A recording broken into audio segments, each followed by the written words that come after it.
Hello everyone, my name is Ocheode and I'll be presenting on the paper Firm Growth in Transitional Economies, Three Longitudinal Cases from China between the year 1989 and 1996.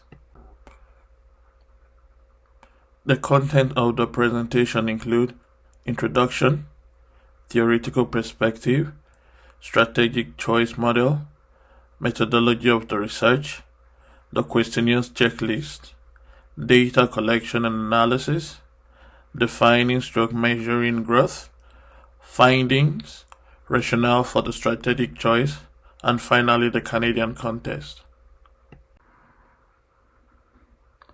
Institutions are not static.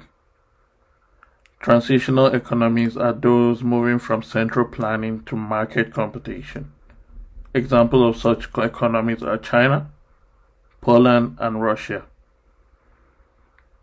Institutional transitions create both huge challenges and tremendous opportunities for both domestic and international firms.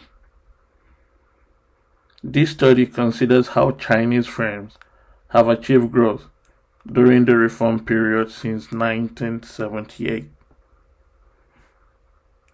Why use China as a test case?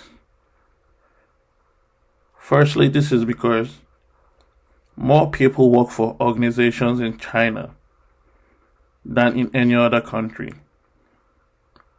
No social or material theory can claim to be complete without exploring its implication in a country where 1/5 of the world's population resides.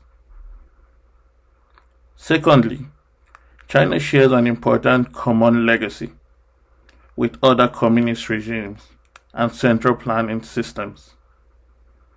The Chinese experience can help shed light on future organizational evolution in post-Soviet republics and Eastern Europe.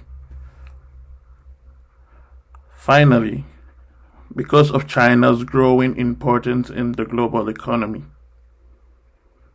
improved knowledge about Chinese firms, in addition to its theoretical significance, has enormous practical implication for Western firms that have to do business with them. For theoretical perspective, we all know that the underlying reasons behind the growth of the firm is that the firm headed by its top managers is motivated to grow.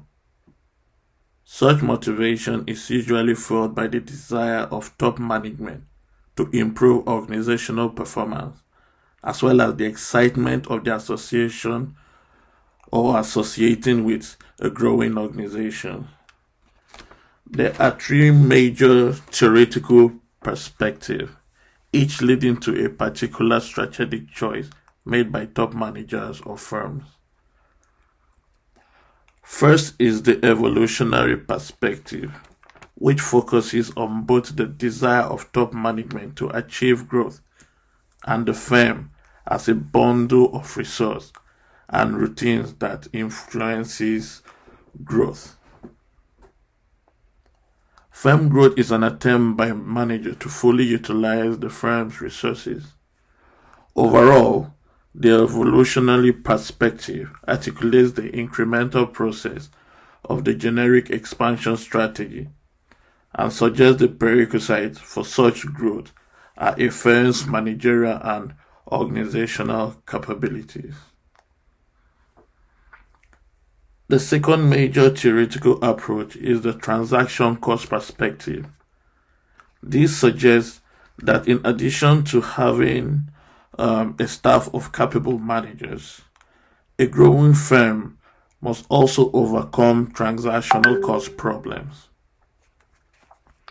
It is worthy to note that transactional costs are costs that are associated with economic transactions, or more broadly, cost of doing business.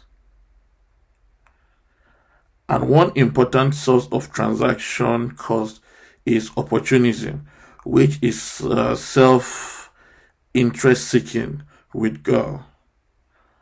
The transaction cost perspective explains why full employment of underutilized resources often cannot be achieved by selling or leasing out the excess capacity to other firms, but requires an expansion of boundaries of the firm. While the traditional strategy for growth has been either through generic expansion and acquisition, more recently, firms have been entering a variety of interorganizational relationships, such as strategic alliances and joint venture, in order to achieve growth. As a result, the third major theoretical perspective, namely the interorganizational perspective, emerged. This growth strategy reflects the focal firm's inability to process all the necessary resources to undertake generic expansion alone. Overall, the interorganizational perspective focuses on the rise of a network-based hybrid strategy of growth and highlights the neither market nor hierarchy features of such strategic choice. For the strategic choice model, the theme of the research above led to a three strategic choice model, as seen in the table below. This model suggests that a firm is a collection of resources and its growth is driven by the strategic choices for the growth adopted by top management. It also shows that the principal motivation for growth is to fully employ underutilized resources. It inferred that a firm has three basic strategic choices for growth. One, to undertake generic expansion. Two, to conduct acquisitions. Three, to develop inter-organizational relationships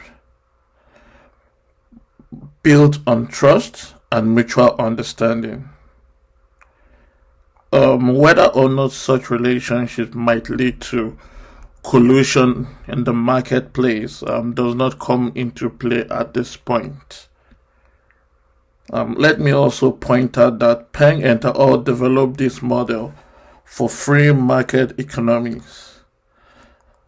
The ability of firms in transitional economies to make genuine strategic choices in adopting these different growth strategies may be severely restrained or constrained by their various governments, which now leaves us with the big questions. Now, how do firms in transitional economics grow? For the methodology of the research, answering the questions, how do firms grow, was a serious methodological task. However, the author found a way to examine the patterns of growth in a number of Chinese firms. This called for an exploratory study exploring or employing the clinical field research methodology. A longitudinal method to study strategic choice and firm growth was employed.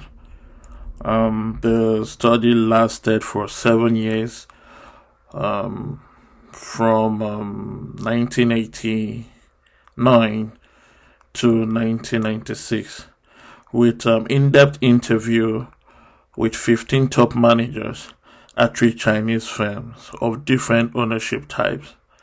These firms include: 1. A large state-owned enterprise controlled by the Chinese central government, China Energy, which is under the supervision of the Ministry of Energy.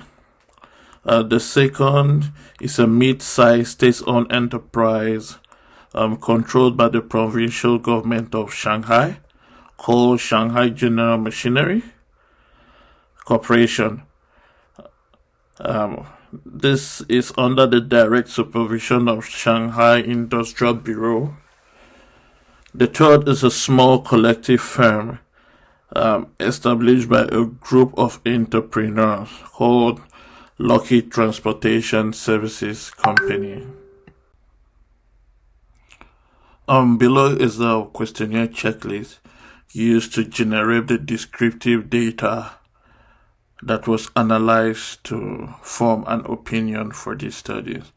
In total, there are 10 questions, each asked to managers of the participating firms. In collecting and analyzing data was collected from 3 different time periods: 1989, 1993, and 1996, in order to capture enough phenomenon of interest. Altogether, 15 managers were interviewed over a 7-year period. 6 at China Energy, with managers ranking from board members, general managers, factory directors to owners, who were key decision makers in formulating and implementing the strategy for growth in the firm. With interviews lasting between 1 and 3 hours. In the previous slide is a sample questionnaire used for such interview. The interviews were semi-structured, covering all questions, yet leaving ample time for managers to raise important points. From the table below, which shows a descriptive statistics of the companies, 2 managers at China Energy interviewed in 1989 were amongst the 6 interviewed in 1993 and 1996 respectively. The first set of interviews in 1989 were conducted in Shanghai. The second set of interviews in 1993 were conducted in Seattle, Washington, during the manager's visit to the United States. The third set of interviews were conducted in Shanghai in 1996, bringing the total number of managers involved from China Energy to 6. For General Machinery, 2 managers interviewed in 1989 were also among the 6 interviewed in 1993 and 1996, respectively. All interviews were conducted in Shanghai, bringing the total number of managers from General Machinery to 6. For Lockheed Transportation, the company was founded in 1992, and 3 of its owners were interviewed in 1993 and 1996, respectively. When defining and measuring growth, we should take into consideration that firm growth is a multi-dimensional construct that can include increase in assets and employment size, or increase in sales volume and profitability, or increase in the variety of business functions, products, and services. Using the first criteria of increase in assets and employment size is relative, as most Chinese state-owned enterprises are already large in assets and employment size and want to become more efficient, meaning they want to be more mean and lean, in quote. Instead of pursuing growth, they may be more interested in shrinking their workforce to be more efficient. When measured by employment size, the two state-owned enterprises from the table on the screen experienced a slight decline in size. On the other hand, the small collective firm, which is Lucky Transportations, grew.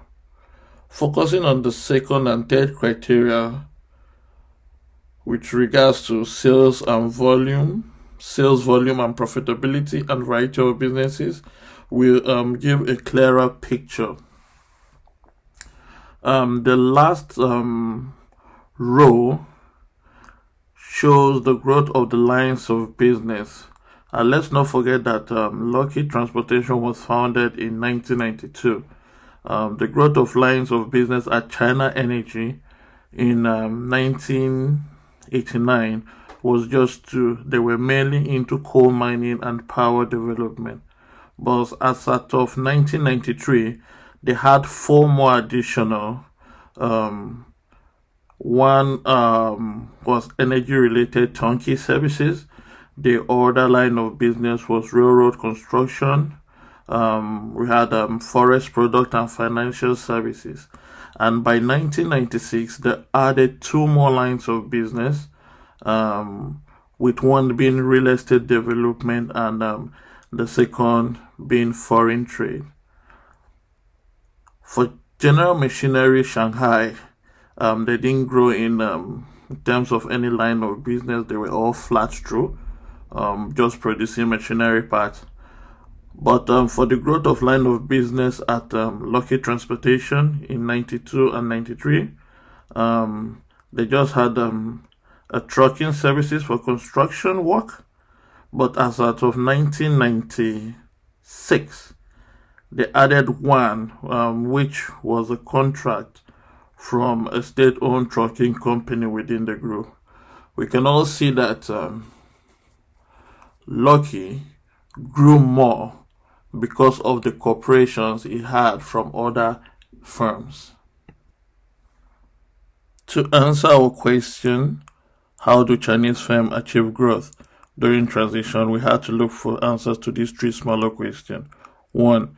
Do they have access, resources that motivated growth? 2. Do they grow through generic expansion or acquisition? 3. Do they grow by developing interorganizational relationships? From our findings, taking into consideration that each firm is a collection of resources, a resource profile for each major firm type was developed. Ministry-controlled SOEs such as China Energy are larger and historically well-funded from low-cost state capital. Overall, these companies have large capabilities, idle capacity, and excess human resources which could be used more productively. For example, managers at China Energy estimated that the company's productivity would not be affected if 5,000 of its employees, that is a quarter of its total workforce, were allowed to leave. In such firms, serious problems begin to occur when the state becomes increasingly unwilling to sustain a high level of investment. Also, being a major state employer, they cannot lay off workers on a massive scale. Collective enterprise such as Lucky Transportations are a mirror image of an ailing SOEs, usually small and starved of capital, yet more closer to the people and customers and in general more profitable.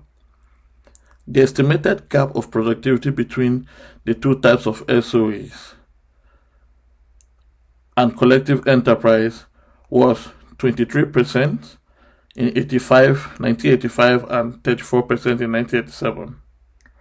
Locally controlled SOEs are somewhat in the middle of the state and the collective enterprise.